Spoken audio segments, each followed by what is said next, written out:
You know when you can't get comfy and you're just like changing positions like every 3 seconds. Anyway, what are you saying, everyone? Welcome back to Chat and Breeze episode. What number are we at now? Five. I think five. Audience says 4, but I'm pretty sure it's 5. Yeah. We've all had a wonderful time so far. I'm sure you'll agree. And this week shall be no different because I've brought along my very good friend and very special guest, the absolute queen of Bristol. If you're in Bristol and you honestly don't know who Lily Who is, you've got serious problems with the game because what the fuck are you playing at? But if you're not in Bristol, or if you're a brain dead fool, then Lily Who, she's... I don't want to call you a garage DJ because you're not just a garage DJ. You're a DJ. Multi-genre DJ. Multi-genre DJ. As much as that word gets thrown around way too much these days. But multi-genre DJ, Bristol, crushing it. Cousins of Longies, industry plant, question mark. No, Lily's absolutely killing it. We'll get into all the stuff she's been doing and she is doing. But yeah, if you haven't heard of her, I mean, I always say you can't go for a piss in any Bristol pub without seeing her name somewhere on a poster. So that's all you need to know. How you doing, Lily? Yeah, I'm pretty good. The sun is shining. Sun is shining, actually. It's interesting. This is the first daytime podcast that we've recorded. I think every single other one we've done, it's been like dark as hell. Don't know if that's going to change the vibe at all. Maybe I'll actually be nice. I'm not sure. You're always nice to me. Oh, to you? Okay, Yeah. you haven't listened to the other episodes Not to now, anyone. I God, suppose. here we go. So, as is tradition on Chatting Breeze, I've asked you to bring a tune to open and the tune to close. What have you got for us on the open, Lily Her? So, for the open, I chose the one that I opened Boiler Room with because I fucking liked it, that's why. I like to start with something, I don't know, not too hectic, but just a little heavy, just so anyone that's walking in is like, ooh, what is this? Lily played Boiler Room, by the way, guys. I know, what the fuck? What's it called? It's called Gunmetal by Axel. Shall I press play? Is that Axel? Yeah, Axel who does Dime Shift. Yes. And has been making some nice sort of wobbly, steppy stuff.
And we're back. We're And we're back. Wah, wah, wah. Yeah, Axel's killing it, man. He's so good. God, when did I first meet him? He's been around for a little while, I think, hasn't he, Axel? I don't know, because he's friends with all like the Spin the Wheel boys and like obviously through like Bankins and AKA Alex as well and all that lot. He loves all that old like two-step, grimy, sort of really dark stuff. Like he's a proper champion of that. He's one of the guys that's like a massive nerd about it. He knows a lot about dubstep as well. Like he could chat for hours and hours and hours about it. He asked me to record a dark garage mix for him recently, so that was very, very fun to put together. That's one that was like my first love. Yeah, that was my first love was dark garage. So that was fun to go back to some of like the. Do you remember like the Enchanted Rhythms first release? That Spock tune that's like really minimal and dark. Yes. Yeah, start with that kind of stuff. That was way back when. My God, what? 2019. Was that 2019? Yeah. Oh my God. Yeah. Belters was just a glint in my father's eye. It was not even slightly. God, yeah, wow, that's crazy. Like, yeah, I mean, even with like, if you look as far back as, so obviously we'll get into your DJing journey, I suppose. My evolution. But looking as far back as to like, because fun fact for the boys and girls at home, Lily Who was the first ever Belters mix, and it was all that sort of style. Even then, was that very much like it was way more two-step back then. Yeah, it was just all two-step almost. Like the 4/4 side of things and the speed garage side of things was not anywhere near as big then as it is now. I feel like. Yeah, it was a lot more minimal, steppy, like janky. Really, it was a really fucking fun time for like experimental garage, new garage. I don't know. I'm not so good with all the little genres that everyone argue with online, but all the post garage sound, yeah. Okay, you know, that here we stuff. go. Someone's probably gonna comment and be like, "That's actually wrong. It's actually wrong." But yeah, it was really fun time for just like I don't know, garage, but different. I mean, to me, it's either two-step or speed garage. There's no in between. That's how it goes. Oh, before we go any further, just to let the people at home know, in the room currently we have obviously sound tech Tom, as always, keeping things locked behind the booth. We have Lauren, aka the face of the Glorious Kafka Radio, and obviously surprise we've got fucking Longy. He's already holding the mic up to his mouth before I even turned him on, and he's going in already. Go on. Recurring character, mate. I got to be here. I know, he's part of the furniture. I'm part of the furniture. It's comfy down here. If the people at home could see, they got a good little sofa set. It is cushy. It is very nice. Go on, Tom. Give him a little taste. Give him a taste. For those on Spotify, you're missing out, mate. Get this on YouTube, everyone. I think since it's come out, I don't think people realise look at that. There is a video version. So So you got YouTube. all these beautiful wires here. They really keep us warm, and the heat from the mixer also is like really nice. I thought there was smoke coming out of the mixer then, but it could be. Is it cigarettes? Is it? Yeah, you'll never know. Pure heat. Anyway, yeah, I'm here. What's up? Lauren, say hi as well. Go on. Oh God, you know I hate getting on the mic, so this is all I'm gonna say. But hey, Lauren is actually a future guest on the pod, so I'm dreading it. you better get ready. She's dreading it. I mean, okay. I don't know what to tell you. It's gonna be a Just wild have a couple ride, of drinks but beforehand. That's what I did. Yes, exactly. A couple is a bit of an understatement, I think, to be honest, but right, I'm turning you off now, crowd. So yeah, okay. So you were the first Belters mix, and funnily enough, after that. I know we were just talking about you Longies, but Longies was the second Belters mix. Yeah. And the funny thing is that I didn't realise that you both were cousins. And I remember speaking, I can't remember which one of you I was speaking to after. It was probably you after, because you did the second one. You were like, oh, mad that you obviously got my cousin on for the first one. And I was like, what the hell, like, I'm just, like, drawn to your family or something. You're like, fuck off, no, you're not. Exactly, yeah. But the point I was trying to make was, when you did that first Belters mix, where were you at with your sort of DJing then, like sort of? Yeah, so I'd done. There's an organisation called Saffron Records in Bristol, which there's a non-profit that tries to get more balance in the music industry gender-wise. So they coach women, trans, and non-binary DJs, and you get 8 weeks, or you get an hour a week with like a full-time DJ. And they just basically teach you the basics. Then at the end, there was a showcase at Love In where they help you put a set together. And then we each had our first half an hour set, which was good because Yeah, I'm like a very anxious little lady, but that having someone there to like coach me through it, and then all of us doing our showcase together, all the newbies, it was like a really, really nice way to get into it. So yeah, I did that, and then lockdown happened, so that was like, yeah, goodbye gigs. But I did a lot of mixing and a lot of mixes, and then coming out of lockdown, the gigs just kicked off from there, and then it's been pretty fucking busy for the last 2 years. Yeah, you can say that again. I think Saffron's great. Like, it must be so cool. Like, when you do these classes, like, I'm trying to sort of picture it in my head. Like, is it just you one-on-one with this DJ, or do you have sessions where you're all there together? Like, did you have much time to sort of form a relationship with your class, I suppose, is what I'm asking. So there were 4 tutors. 2 of them were doing CDJs and 2 of them doing vinyl. The CDJ people would coach 4 people at a time. The vinyl people would coach 2 people. So I did the vinyl one because for some reason I really like to be stressed. So Danielle taught me how to mix garage on vinyl, which is really sick because Danielle is so good. So good. She was like a very serious teacher. So like if something sounded bad, she wouldn't mince her words. She'd be like, nah, don't do that. But that was good. That's because what you need, yeah. Yeah, it like pushed us. She'd be like, no, that's a drop in energy. No, da-da-da. Whereas some of the others, I think, were a bit more like, yeah, that's okay. So yeah, for sure. I was grateful that I got her because I felt like she really, even though it was only 8 hours that I had with her, she managed to like get a lot into it. So you were on, that was all vinyl? There was no sort of CDJ tutoring there? Yeah, I learned on vinyl, and then you played the showcase after the 8 weeks, and so your first set was like a half-hour vinyl set? Half-hour vinyl set, yeah. Oh my god, that must have been terrifying. I was so scared. After 8 hours, yeah. I was shaking. Yeah, I can't bet. Oh my god. But we had like, the 8 other people who was also their first time. So it was nice having like the camaraderie of all that.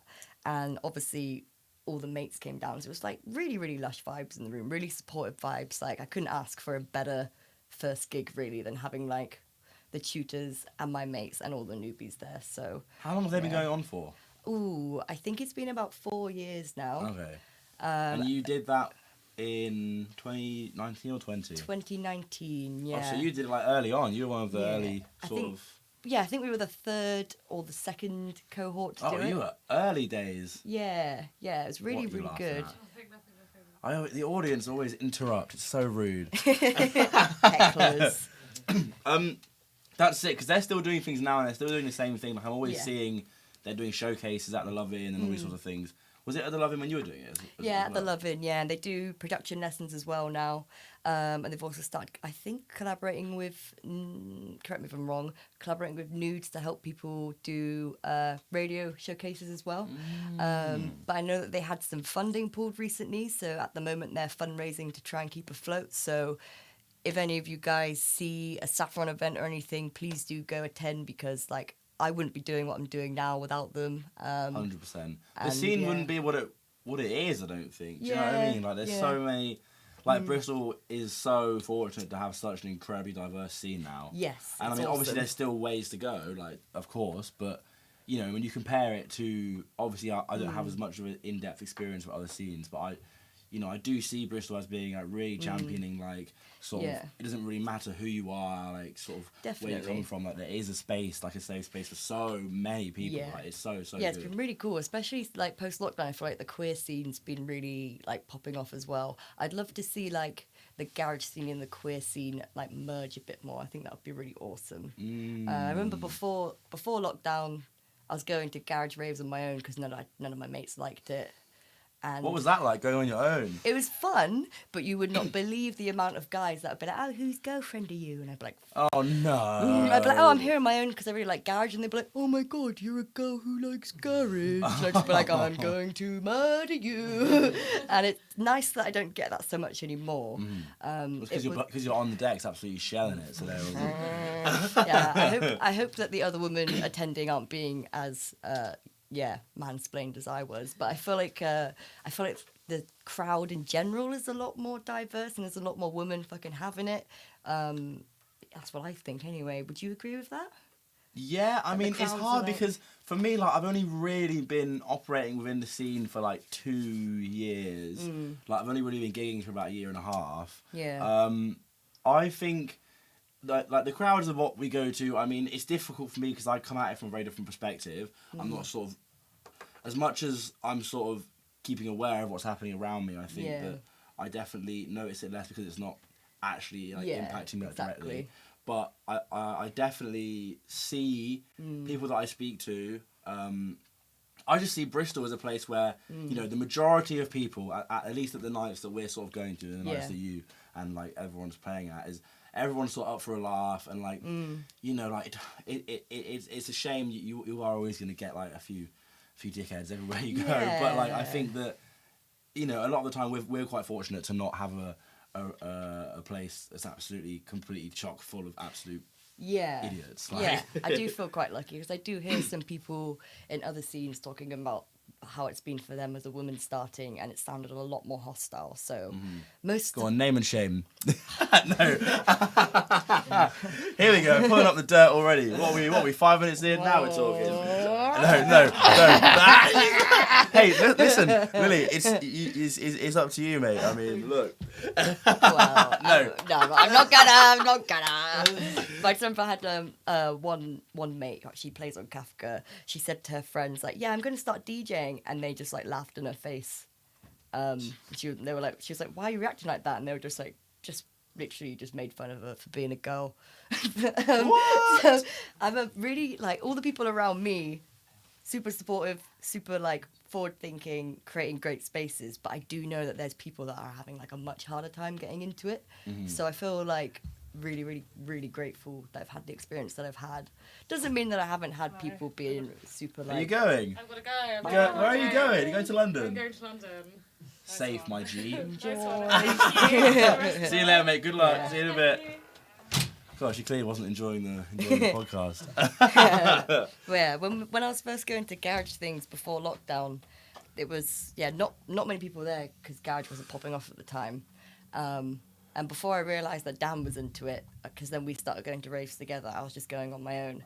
And you know, like when the fuck off just comes out of you, you're just like, fuck off. It's like, you can't help it. See, I feel like I wish I knew that feeling. I'm always trying to be like the appeaser, and I think it doesn't help me at all anyway. I'm just always there like, what? Fuck off. I just can't help it. And I remember at the beginning, like, there'd be people turning around just like, what? Like there's a girl yelling it. But now I feel like it's really normal. So, like, I really feel like pre-lockdown, post-lockdown, I can really sense a really positive change in how, like, raves feel, garage raves, breaks raves, like, it feels really fucking, like, I don't know, just so much more inclusive now. You think that's related to lockdown, or you think that's just, like, the passing of time? I'm not sure, to be honest. Like, I mean, I guess, like, people coming out of lockdown could be, maybe you're more appreciative of, like, sort of what you've been, like missing out on, I suppose, or maybe it's just people getting more used to... Yeah. I don't know, just raving, and as the scene sort of grows and develops, you get more people coming in that are like, right, we need to make this a safe space. And I think I remember at the time, like Lucy and Sherelle were like absolutely killing it, for example, and there were just really good role models coming up. Because if you don't see people that look like you in a scene, it's a lot more daunting going into it. So. Yeah, I don't know. There were just more people to look up to. People like Elle Murphy and stuff, really inspiring. Emerald, for example. Just seeing them all killing it made me like, you know what? Oh, I could fucking do this. 100%, man. Role models is so important. It's not something you really ever think about, but it is that whole thing of like seeing yourself in that position that makes you think, oh, I actually can do this, definitely. Yeah. Do you think, it might be weird to think that some people look at you like that now, Lily Who. Some people look at Lily and think, oh, I wish I could be like Lily Who, shelling it in every single weekend. Wish you could be as crazy as me. But they do though, and I think, because you're playing out like most weekends now, right? Yeah, very lucky that I'm playing most weeks at the moment. Mostly in Bristol, sometimes further afield, but Bristol's my favourite. Yeah, of course. Bristol's my fave. Do you want to get out of Bristol, or do you see that as just kind of like the necessary next step, I suppose? Yeah, I guess it is like the necessary next step to like take up your career to the next level. If I was just always playing in Bristol, I would be happy with it. But I don't know, really. I would like to play. I played in Manchester a couple of times, and I loved the energy there. That was sick. I think those up north certainly know how to have it. I would love to play in like Newcastle and Glasgow. I hear that they go nuts. Yeah, I really wanna experience that. Yeah, it's like, promoters, can you put me up north, please? I want to play a bassline set in Birmingham as well. Like, that's a little bucket list thing. A bassline set in Newcastle. That would be, 100%. Yeah, so I would like to explore, more cities. I've, like, played a bit in London, played a bit in Manchester. And like more festivals this year, so that's cool. Oh, yeah. What are you doing this year? Okay, see if I can remember. Here we go. List them all. Oh, let me get my long list of festivals. It's only a that I'm little playing list. So, Secret Garden Party, Love Saves the Day, Get On Festival, which I'm really, really excited for.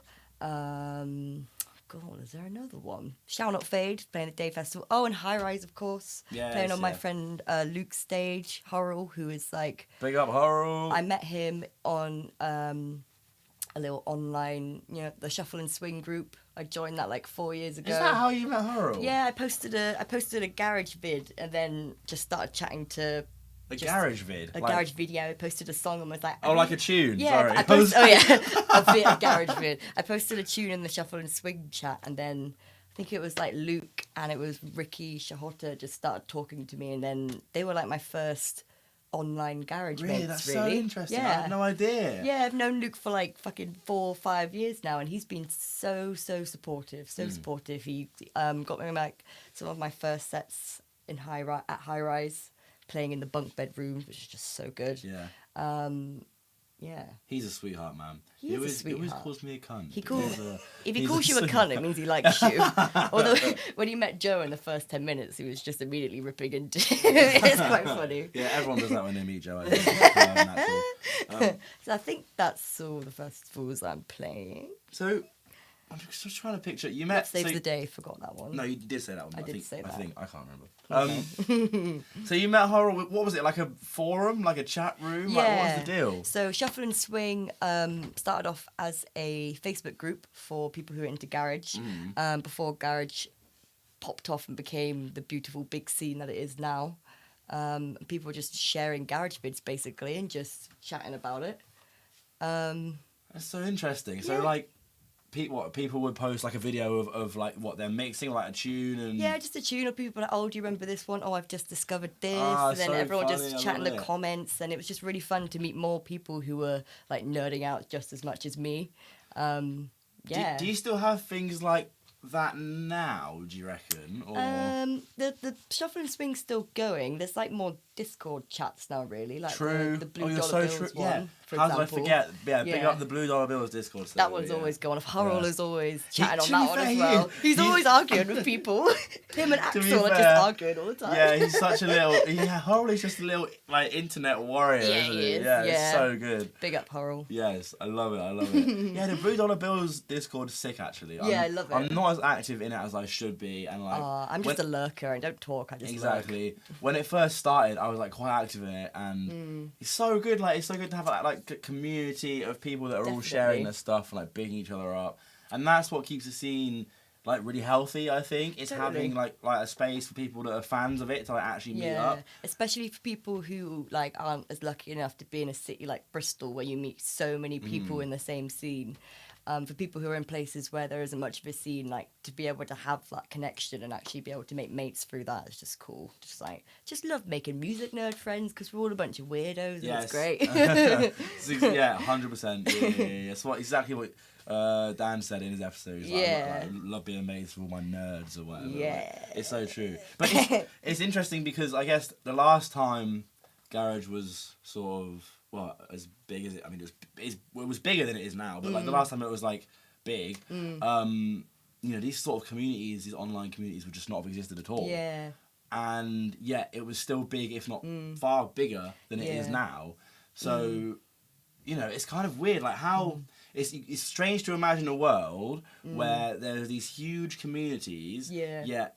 I mean, it sounds so like millennial of me, but no internet. Like, do you know what I mean? Yeah. Like, well, the old head said that you would just go to the rave and just try and strike up conversations with people, and that's how you made the connections between labels and promoters and stuff. You just had to be brave and show up, really, which is kind of what I did. wants to talk. Oh, he's got something to say. I'd say it kind of still works like that. Yeah, in some ways, like as much as like. Online community is really important. Yeah. And still plays a big part. I think still, what I always tell people is like, if you want to actually get somewhere, you've got to go to the parties that you like want to play at. Yes. And just chat to people. That's like the only way. I completely agree, but also, if we're going to a party and meeting people, and you go up to someone and start talking to them, you kind of fine. Get it ASMR.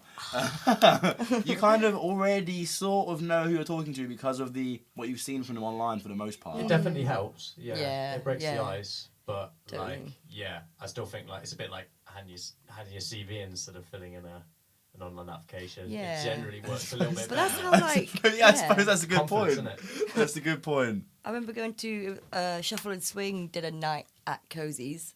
I think it was High Rise, Dr. Banana, and someone else playing. At Cozy's, that's fucking huge. Yeah, this was like 2019 again, Right, or 2018. So there was a lot of people there, but it wasn't full because garage just wasn't popping off then. Yeah. Just started chatting to some dude because I was like dancing loads, and he was like, "Oh, you really like garage then?" And I was like, "Yeah." And then it turned out to be Josh from Shuffle and Swing. So it was like, well, I don't know. Yeah, if you just show up and you are loving it, like people are gonna notice you, and if you are just open and chatty, you're going to end up meeting so many people.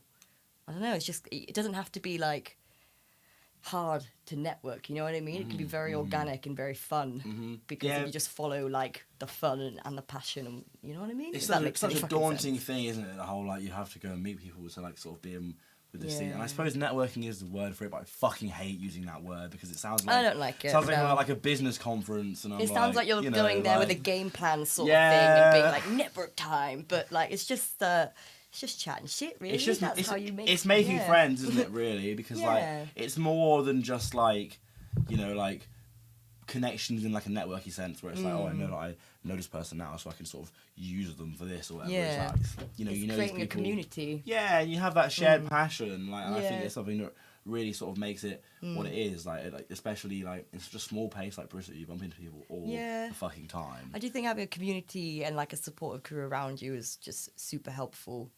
Especially say if you're not like the most confident person, or I don't know, like me, I get quite bad anxiety and stuff. So knowing that I've got my crew, my community, it just means that I can do just so much more that I would never be able to step forward and do on my own.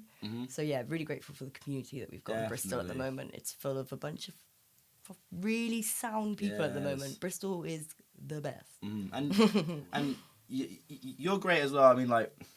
You don't need. I mean, obviously, say as much. You're great say as well, man. You're let me talk. Say as much or as little about this as you want, but it's the fact that you are very open about sort of the things you struggle with in terms of your anxiety and like these sorts of things. Yeah. Do you find like, I guess, number one, sort of like why do you do that, like for you personally, and number two, sort of. Like, do you find that people reach out to you about it, and do you have like conversations about it, and do you feel like other people sort of resonate with that in a way? Yeah. Well, the reason why I was doing it is because going into DJing and stuff, it is very daunting and it triggers a lot of stuff. Like, it triggers the anxiety. Being in front of a lot of people and being like, you're going to listen to what I want you to listen to. Totally. Like, yeah. Like being a social anxiety DJ, like that doesn't seem to make any sense on paper. But I just really wanted to do it so bad. So I just started talking about it just because it was my reality. It took up so much of my reality. So I thought, why should I be online pretending that I'm like everything's sick and I'm so confident when I could just be being candid about it? So yeah, I just decided to share that side of it and just kind of make it part of who I am. Like, and the response is amazing. Every time I open up about mental health stuff and the way that music and DJing affects it, or just, even if it's not anything to do with DJing and music, it's just mental health on its own. It's very, very scary posting about it because it's like, it's vulnerable and opening yourself up. But I never regret it because so many people just resonate with it, and so many people don't have people around them that actually get it. Like, I'm blessed to have friends that I can talk to about these things and they'll listen and not be judgmental, but a lot of people don't have that. So seeing someone online and they can see it and be like, oh, I actually like resonate with what he's saying and I'm not alone, because that's the worst thing when you're going through these things and you feel alone. You're getting ready for gigs and you feel absolutely mental and you're like, why aren't I this confident person like everyone else? And then it's realizing that like behind that, a lot of us are all freaking the fuck out. You know Oh, what I of mean? course. It just makes it less cold and makes it a bit more like. Definitely. Yeah. I think it's so natural. It's something that literally everybody experiences on one level or another, regardless of where Totally. you are on the scale. And I think Yeah. you sort of being completely like authentic with that is something that really resonates with people. Yeah. And like that hope so. authenticity, like in itself, is definitely like something that. Yeah, but like people can just like feel like you can smell when someone's not being authentic. Do you know what I mean? Like you can so smell it, and I think you know like it paints like a broad picture of you, like not just as a DJ but as like a human being. Do you know what I mean? That's like, true. I think about my favourite DJs, and a lot of them, it's being able to, what do they call it? It's like that relationship where you feel like you know someone but they don't know you. I can't remember the name of it. There's some sociological I know what word. you mean, but yeah. there'll be an angry comment. If we get comments at all. Yeah, someone comment and tell me what that word is, because I don't remember. Longy's what? Nothing. What? No, nothing. He's a hater over there. Yeah, he's a little fucking hater. Yeah, let's just let the world know. Longy's the keyboard warrior. If you go on to any like, wait. Listen, no. Soundtech sort me out. Don't worry about it. Oh, he's got you on. He's got you on. Look, just because I like to argue with people that are wrong sometimes. I've seen you in comment sections of like tunes, and it's like not even like there's no opinion, and you're just like going in on people. He's just sassy. He's got to express it. Longy's the cyber bully. Pass it on. I'm a fucking bitch, man. Yeah, we're all like, the scene's so supportive, except for Longy's online. Trust me. I'm a nice guy. Longy's in person, yes. I'm so glad you brought it up. I'm a nice guy, but don't at me, yeah. Do not disagree with me. That's so funny. Yeah, the mental health stuff is like, I just posted about it because it's like, I can't fucking avoid it. And like building up to gigs, it's like a huge thing I have to manage. I have to try and factor in for each gig, like, how am I going to manage my mental health up to this time? So I just thought, fuck it, why do I need to hide this? Mm-hmm. And like, I want to find more people who feel the same as me. And I want to share the stuff that I'm learning, because I've learned so much in like the last 3 years. Like 4 years ago, I was an absolute mess. Still a bit of a mess now. But I've learned a lot, and I just would rather share that stuff rather than leave people in the dark, because British people aren't so good at talking about their feelings and stuff. So it's like, let's share the knowledge and like just try and make it a bit more open so more people can feel more confident saying like, I need support tonight because I'm feeling really anxious about my set, instead of feeling like they have to show up and like have a cool facade, you know what I mean? Yeah. Like, just, I don't know, I really like authenticity. Like, people who like have like the cold, cool facade, it definitely works for some people, but for others it just doesn't work for them. It doesn't work for me. I've never understood the cool person. Well, I guess it's quite appealing, and it's quite like it's like glamorized, isn't it? You know what I mean? Yeah, but it doesn't come naturally to me. Do you think it comes naturally to anyone? Or I guess it must do, but... Yeah, it's Soundtech's pointing at himself, yeah. Oh, yeah. And as Cool is guy, Longy's, yeah. yeah, sorry. I suppose that we're the only two uncool people in the room. I'm sorry, really. yeah. Sorry, I can't be. But yeah, I mean, it must do, Yeah. right? Well, music, I've always found as a way of expression and a way of connecting. So adding the mental health stuff onto that as well has allowed me to connect. One sec. Oh yeah. I don't want to get too close because I don't want to like burst people's eardrums while I'm like cracking a beer or whatever. But yeah, adding the mental health stuff on top of the music stuff, just giving me so many more ways to connect with people, and that's what I love. That's so true. That's what yeah. I thrive off of. Yeah. I think being in the scene is great for that, because like you're making like all these friends and like everything, and I think it's about having like those support networks, regardless of whether you're in music or whether you're in like anywhere else. And you do see people, you know, sometimes going, because music scene fantastic, but you know there's a lot of drugs, a lot of partying, and you can do that in a way that is like fun and healthy for you, but for some people they might not know their boundaries yet, and it can very quickly get to you in a dark place. And if you've got no words to like describe what the fuck's going on to you, how do you ask for help? Do you know what I mean? So I just try and post stuff to be like, help people give words to what's going on with them so that they can speak about it and they can get the support they need, because otherwise you're just in the dark and you feel so lonely. There's a lot more people that have mental health stuff than you'd realise. Like, there's a shitloads of us. Man. Shitloads 100%. of us. Yeah. I just sort of thought, like, it's part of my reality, so why should I be quiet about it? 100%. Yeah, definitely. Yeah. I completely agree. You mentioned drugs. Drugs. Tangentially, yeah. Tangentially, that's a Yeah, good word. what can I say? I had to really prep myself to say that Tangentially. one. Have you ever smoked crack, Lily? Well, one time I was at the Bristol You Institution. don't have to. Just so you know, you don't have. You don't have to get into this, but you did mention something before we were live. Yeah, I started talking and Mal said, "Shut up, there's good content." I was at Black Swan and someone passed me a joint and I was like, "Oh, what a friendly lady." Smoked it. It was not weed. It was not weed. I got shaky and intense. I blacked out. I came back in the smoking area. Someone was talking to me about vapor trails. You blacked out? I blacked out. I don't even That know. doesn't sound like... This happens here as well. Yeah. Longy's also a crack smoker.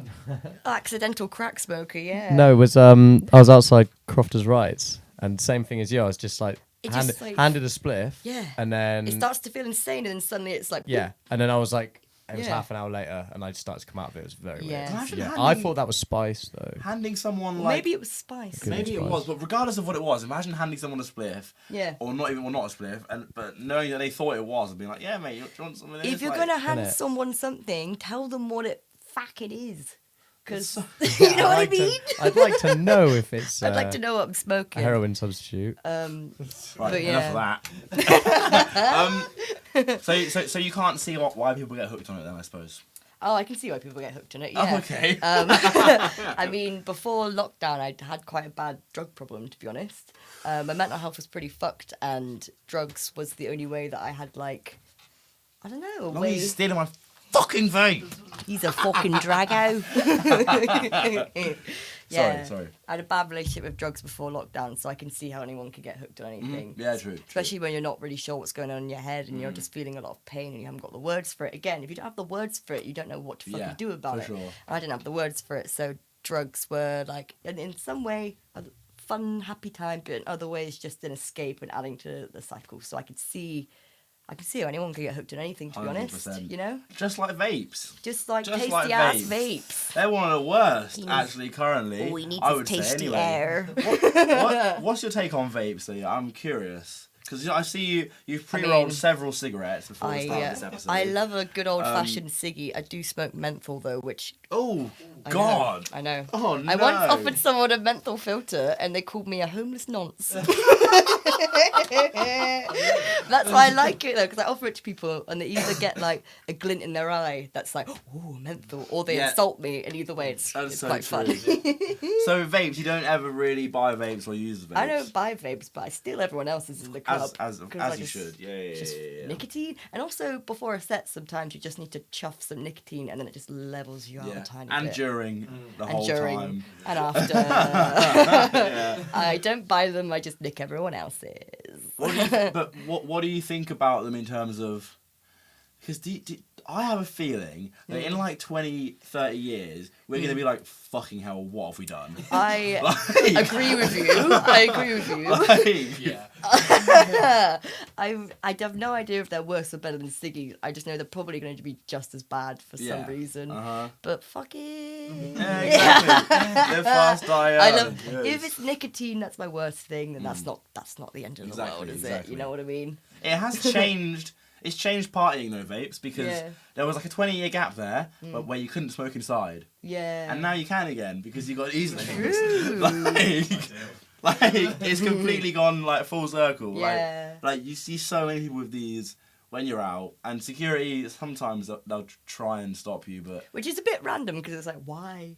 why? And like Why? it's always such a futile attempt because they're like put it away and then they'll walk away and then you'll get it. It's like you know what it's like. It's like getting kicked off a stage at Crofters, yeah. Yeah. Where like the security comes up and he's like, right, Where's your Dan stand? felt that right in his heart, man. Yeah, exactly. You get kicked off and then you see security man walk away and before he's even left the fucking room, you're already back up there.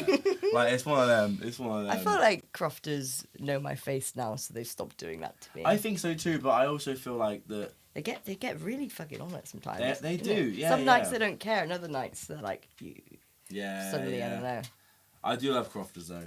I love Crofters. Crofters is where I had like most of my first gigs, so I've got a real soft spot in my heart for Crofters. Definitely, yeah. I had my first set there as well. Actually, it's such a good club. Oh yeah, what was that? That was there was Duckland.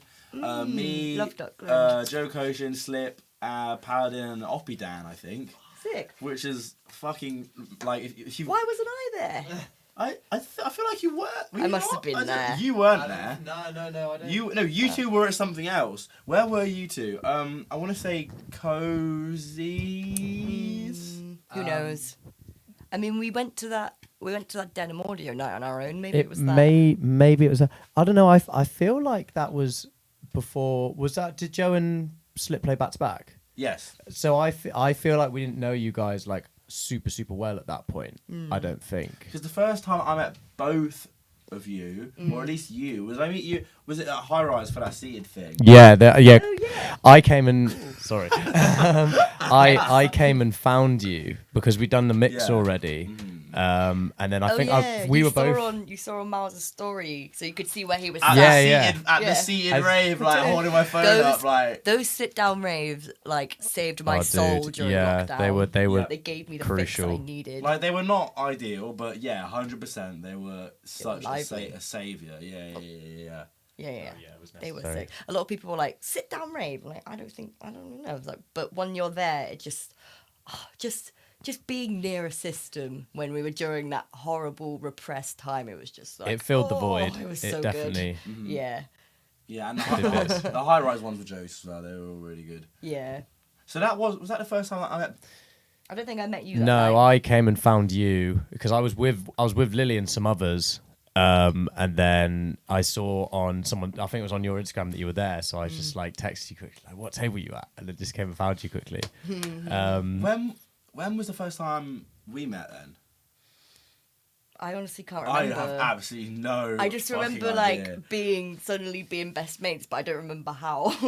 Yeah, I don't. I don't even know what. I'm not even going to bother because I'm literally, my mind's not even drawing up. This To be is honest, probably so interesting for the people. No, it's Yeah. interesting. It's No, like it is, how to be people fair, the meet, isn't it? backstories. It's, Yeah. it's one of them. Well, yeah, I guess none of us really knew each other, and we were all trying to find our scene, trying to find our crew. You know what I mean? Mm-hmm. Yeah, And it's like yeah. it's like a little bit awkward at first because you're like trying to find your people. You really want to find your supportive crew around you, but you don't know them yet. So then we had like a few months of all of us just being really silly with each other, and now we're besties. We've got such an amazing crew now as well. Like it's growing by the week. I feel like that would be my advice for anyone like getting into music is just to try and find some people that like are into the same stuff as you and just keep them near, because it just makes such a difference having like those supportive people behind you. But even it doesn't even really make a difference about liking the same sort of dance music. I feel like it's such a broad spectrum. Like I'm mates with so many different DJs that play so many different kinds of garage. So many different types of garage. Yeah, it's actually I'm a multi-genre DJ. That was so funny. But no, I mean Bristol's a hell of a diverse place for that, isn't it? I guess. I mean, yeah, I love Bristol so much. One thing I was going to ask you, I was curious about was what you're playing at the minute. Obviously, you know, your speed garage, bass line, like breaks, all these sort of things. Is there any genre that you think sort of maybe isn't getting enough love at the minute, or one that you can sort of see is slowly coming through, or even one that you slowly see falling away that you don't want to fall away? Like, is there anything that... Two things that I can see coming through that I would love to see come through more: donk and trance. I want to see more donk and trance. We went to a trance night a few weeks ago. I don't know. Time means nothing to me anymore. When was that? Oh, I'm gonna say like 2 months ago. It was an organics night, and Henderson and Aphelion played. They were playing loads of trance and Eurodance. And at the time, I was in a little bit of a rut, not quite knowing what I wanted to play. I was, sometimes you struggle because you feel like, oh, I'm not sure what people expect of me, and then you want to give what people expect, and I don't know, then you end up like making your scope smaller and smaller of what you should do. I went to that night and they were playing all this just like joyful, happy music, and everyone was so free. we were just dancing all night. Like we barely even drank. Like we were pretty much sober, danced the whole night, and then after that, it just inspired me to like expand my idea of what I should do more, or just piss off all the expectations, basically. Exactly. 100%. And I just like the feeling that they had it that night. I was like, yeah, I want to sprinkle some of that into my sets. I'm so glad you said both of those genres because I'm literally. I really want trance and donk to come back, like Well, bad. I think donk's like almost there. It is, yeah. People are less freaked out when you drop a donk tune people now. love it. If I'm They being do love honest it. with you, When we were at, people absolutely like they go mad for we're it. at Outlook UK watching LCY, Mm-hmm. unbelievable set. Opened with dance tune, which was a bit of a pinch. No, it wasn't. Oh no, it wasn't but open. It was Near the beginning. It wasn't. Yeah, it wasn't open, but it was like it was pretty like it was like 20 minutes in. Yeah. Which one was it? The big bad Yeah. on Oh, 40 the really grit. breaksy one. Yeah, it was. I'm always like a proud mum when someone's playing like one of my friends' sets. I'm like, I must get the video, That was get the a angle. yeah. That was a So that was particularly- already gas. And then obviously they went on to destroy the set, even though there were the sound restrictions at the time at the festival. Because there were complaints. We spoke about this in the last episode with LTP because he was doing some filming there about how quiet it was. Yeah, we still managed to have like a sick time, but like the I don't know, the people around were very angry with us. But yeah, LCY ended on a donk tune, and it was really fun to watch because half the crowd were like, "What the flying fuck is this?" and the other half of the crowd were just like springing around like pixies. So that was really fun, and I feel like now donk is getting a better and better and better reaction. Definitely. The people are getting less freaked out, and I guess like it's some people, they're a bit worried to like things in case it's not the cool or goes right back to the thing. cool guys Yeah, sort of yeah, thing, exactly. doesn't And it? it's like some people, maybe if they're not so sure of themselves or they're not sure how they fit into a place, they look to others for inspiration or guidance. And I feel like donk is getting more and more of a better reception, and more people have been like, you know, it's actually fucking slaps. Do you think that's because people are playing it out more? Like obviously, like we've all played like donk in sets before, like Yeah. quite a bit. You think that it is people play? Yeah, I mean it must be. That's how you sort I of think change. so, yeah. I mean, like, a good DJ sometimes is the one to be like the guiding hand to show people to new things that they might not have necessarily found themselves. They might not like themselves, but then they'll show it how it fits in with all the other stuff, and that opens their mind to it. You know what I mean? Yeah. Oh, if you're there on the night and you've got this amazing energy and you've been listening to all the stuff that you love, and then it fits in with a genre that you don't actually like, but then suddenly you're like, wow, now I understand why the energy like in this sound feels like that. You know what I mean? Definitely. Sometimes people just need a bit of help understanding why people like it. You know what I mean? It's all party music, isn't it? Yeah. It's all just like fucking party music. And Party it's like music. it's like the whole multi-genre thing where it's like I think the lines between genres now are becoming more blurred. Yeah, definitely. And I think that as like as long as it's like a somewhat similar BPM to the other tune you're playing, but even then, Not I mean, I've been necessarily. known to speed up tune. Yeah, do you know what I mean? Like, I just think, I love playing everything 20 BPM too fast. at the very At the very least. At the least. very least. But yeah, no, lines between genres are becoming so blurred. So Yeah, which is almost- really fun to see. And like, there's just so many sick producers right now doing experimental stuff. It's just like, where it's like you can't even put a finger on what genre it is. Yeah. But it doesn't matter. Do you know what I doesn't mean? It matter. completely doesn't Yeah. matter. Which is quite interesting when someone asks like what you're playing right now, and sometimes you even like struggle to say yourself because you're like, I'm not even sure what Yeah. I call it now. That's when you have to bring out, put your glasses on and go, oh, it's the proto. Yeah. What is it? Post Thatcher step. or some Post-Thatcher step. Yeah, some shit like that. I'm just But- like I play the wobs and Yeah. the breaks and Yeah. And then- and the wah and the donk. trance is maybe less on the way up as Yeah. donkeys at the minute, but I definitely see it sort of slowly making its way there. I hope so. Like so. the Speedy 4/4 in general is coming back. Yeah, With Speed massively. Garage was the start of that, and then you see Speed Garage being played up to 145, and you do see now a lot of people pushing like the hard house party tunes, like the trancey stuff. Yeah. It can fit really nicely in with a set where you're playing like darker stuff as well. 100%. Yeah. I think. Do you see? The thing with. Here's the thing with garage, yeah. Okay, let's go. obviously it's been like potentially one of the more popular genres for the last few years in the club space. Last couple of years it's been popping off, which has been so much fun. That isn't going to last forever. No, yeah. How long? I don't know. Give me a number. That's what I'm thinking. Give me a number, Lily. Well, we've had like a garage #1 in the charts, you know. We have. We have. People yeah. I don't know, man. I don't know. Maybe we're gonna have like a. I think we might have like a garage house summer, you know. Maybe. God, Some people slowing it down, getting bubblier. Do you not think that every summer's a garage house summer? True, you can't have summer without garage house, can you? I don't know when the tipping point's going to be, and I'm not sure what's going to replace it. That's the big question, isn't it? Yeah, people always want to know what's next. What's next? I'll still be playing garage even if Dan it's... is literally thinking so hard right now.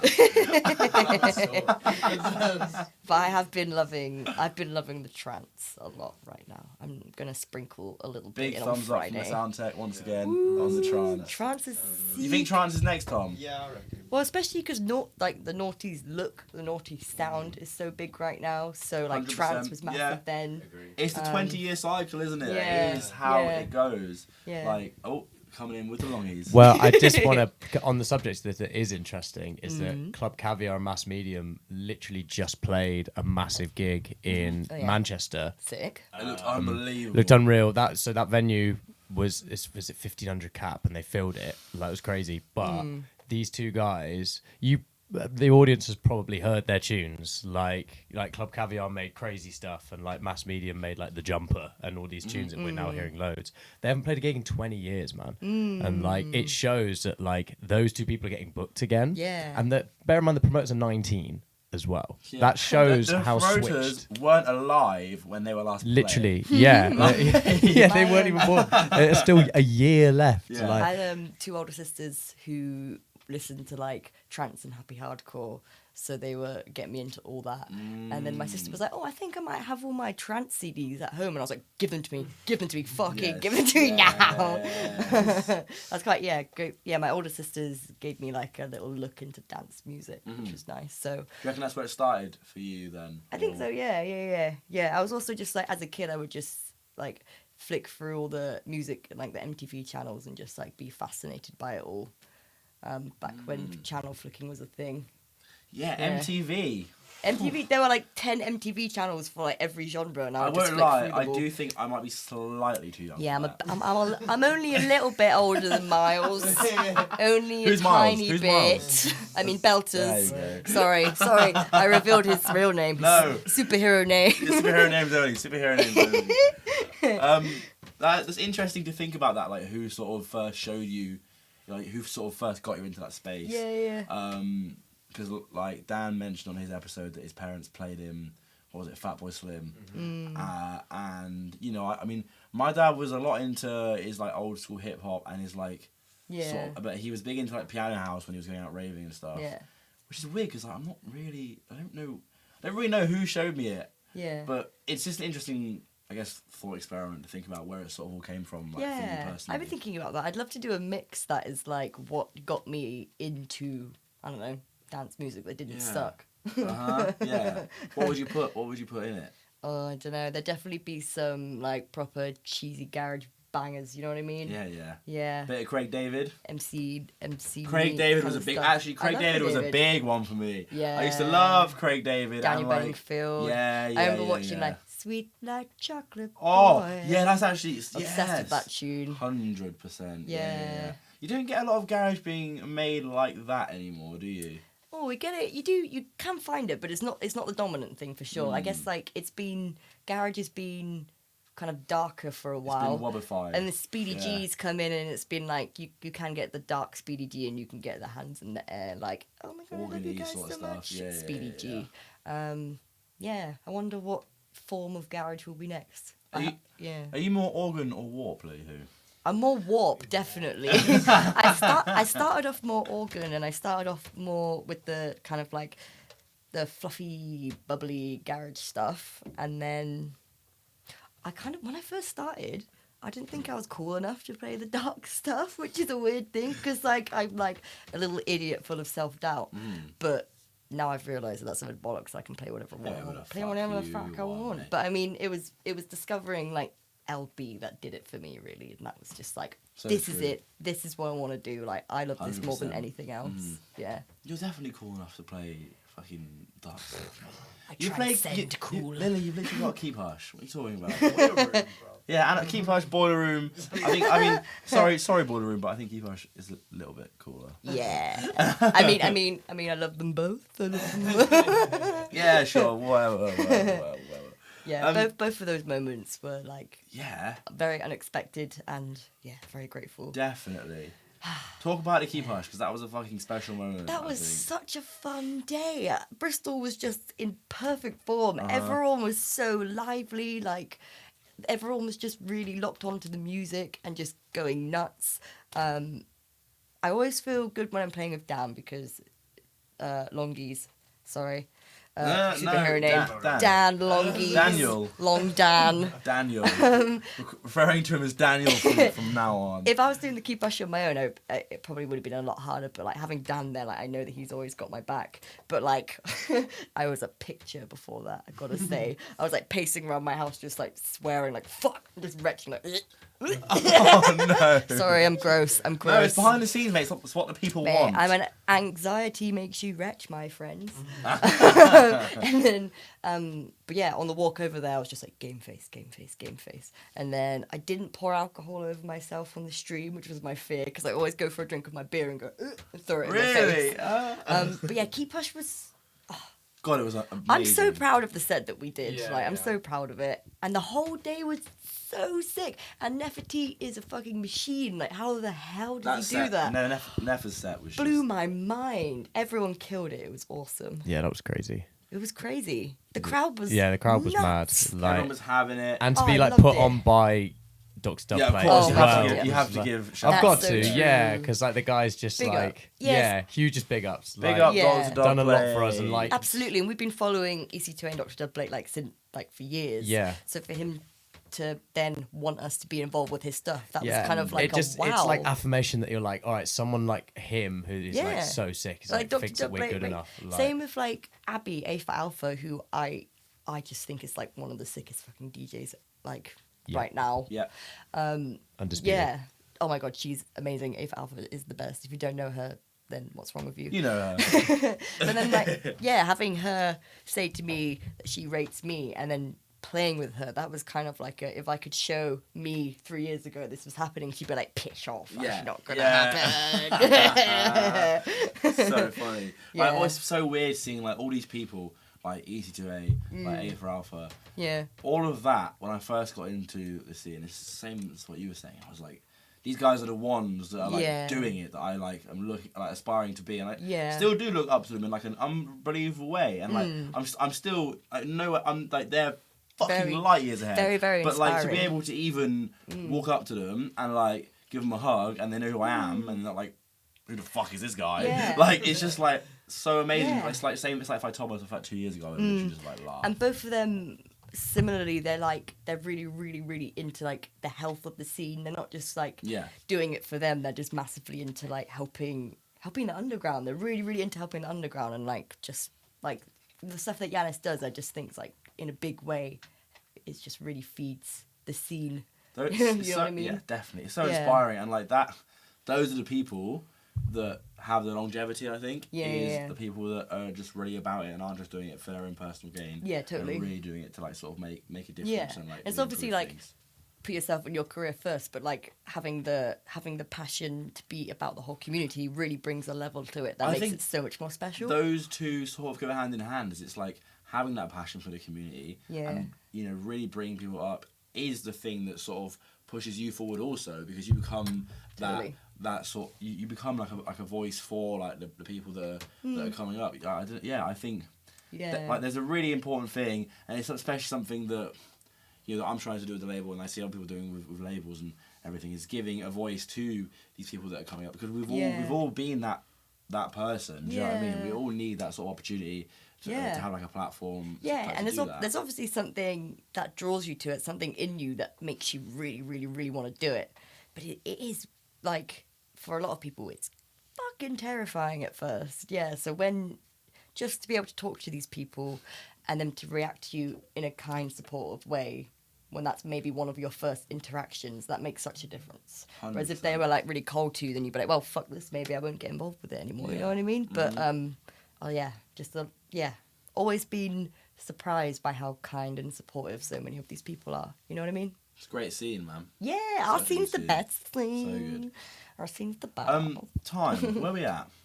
Are we? Look at that, I've got a little clock in my head. We've done an hour already. We've done an hour. Holy shit. I know.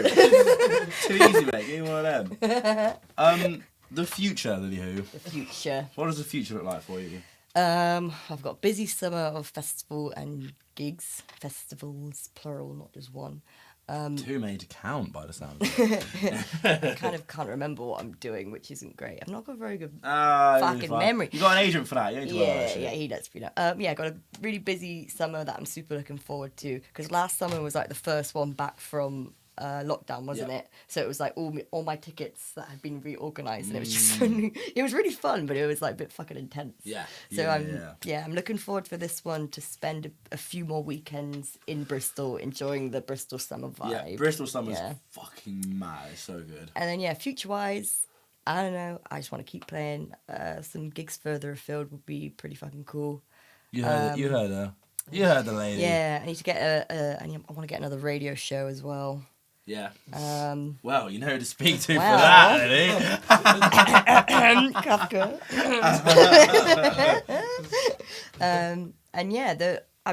That's really my plans. Really, I'm just kind of like a see what comes to me and I roll with it kind of person. So that's the best way to be, though. I think. And then my agent Rowley, big up Rowley, is quite good at sort of thinking about where the next step should be, which I'm really grateful for. He's So you don't have to worry about that shit. Yeah. You're just gonna keep shelling it. I'm just gonna keep being my little chaotic little gremlin person and see what happens. Perfect. So to close things off, Yes. what have you got for us, Lily? Oh yeah, let me just have a little search sheet on here. Introduce it, and if there's anything that you want to say as well, because once we play the tune, we'll be done. I was choosing between. I usually like to either speed up my sets more and more and get to like 150 and play something like that, but instead I'm going to play this one because it is a very happy song. I either like to end on, hard, heavy, stupid, dunk sort of thing, or just like super euphoric, cheesy, happy, yes. Just like, thank you for being here, I love you, here's this, so, which is the right version. There you go. What's it called? And we'll say our goodbyes as well before we start. It's called Jump. Who's it by? Buzzy Bus. Oh yes, Old school yeah. niche. Not Busy Bus. Not Busy Bus as in. No. Busy. But big up Busy Bus. Buzzy Bus. Buzzy Not Bus. Busy Bus. Sorry, Jacob. Sorry, I think I was speaking into the microphone really loud then. Sorry, everyone. I've played this song like so many fucking times because it's just like serotonin in a song. Oh, before we play. Yeah. Thank you for having coming me. on Chatting Breeze, Lily. I don't know why I just shook your hand. This is really sick. I had a really good time. Thank you. I thought it was going to be really awkward, but no, like you actually... smashed it. You carried me through the whole way. So. I didn't say fucking once. So and I did quite a bit. Fucking like, sick. Well, where can people find you, Lily? Friday at the Exchange with these two. This is not going to be up by then, so. Oh, okay. Well. But yes. So by the time this comes up, that will by the time be this gone. is up, we had an amazing time. Yeah. It sold out. It was absolutely mental. So. Poster, Ooh. camera. Night of your lives, everyone. It was the best night of my entire life. And you missed out. That's Phasmid and that's Lily. Yeah. Anyway, and on socials and stuff, where can they find you? Maybe, socials are Lilyhoo, LILYHUU. LILYHUU. I'm on Instagram. I've got TikTok, but I've not done anything on it yet. Shit. But maybe I'll post something dumb on there soon. I guess Love Saves the Day is the next one. I only really look at time month by month because otherwise I get overwhelmed. So who fucking knows what's after that? Summer, baby. Yeah. Amazing. Right, this Sweet. is Jump by Busy Bus. Yeah. Buzzy Bus. Busy Bus. Sorry, Jacob. Buzzy Bus. Play the fucking tune. Buzzy Bus.